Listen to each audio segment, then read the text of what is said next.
Okay, I'm going to talk about the ka measure word, but this is the first video out of this measure word series I'm going to talk about because I need to give you some background. In certain languages, we have things that are measure words, right? They exist in English, but they're not really used as often as other languages. Like, for example, in Chinese, they're used they're used almost all the time. And in Cebuano, they're used all the time as well. These would be things like counting things or asking for quantity of things, like how many pieces of wood, or how many chunks of something, or how many I don't know, how many things of something, right? Those are the measure words that we're talking about. That's what we're talking about. And those things exist in Cebuano all the time. But before I'm gonna go ahead into measure words, I need to give you some background information and some vocabulary that will help you, right? So here's just some 3 words that can help.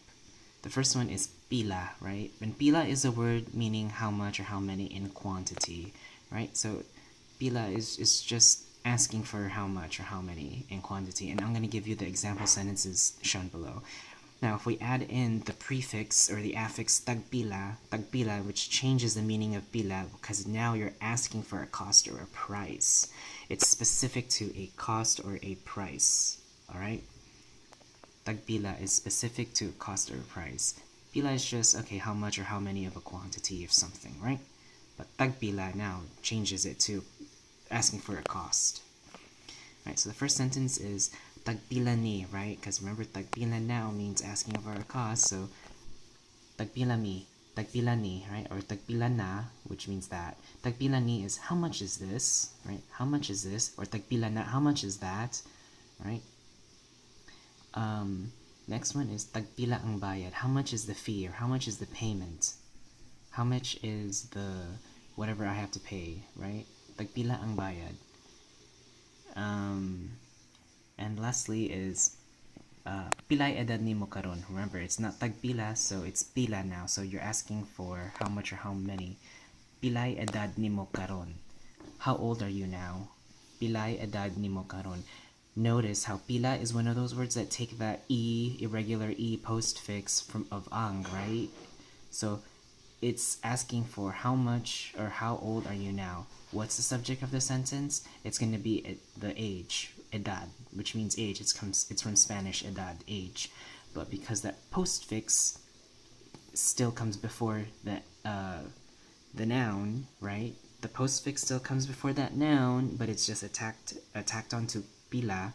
It's still asking for the subject of the sentence. Pilay edad nimo karon. How old are you now? Notice nimo is in that case that it's in that case that we were talking about. I'm blanking out, but that case because of that e, that ang, right, or that subject marker absolutive marker right there.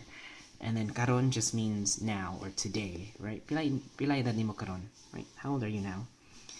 The last thing I want to talk about is a special word, buok, right? Buok means pieces, clusters, or measured things, measurable things, right?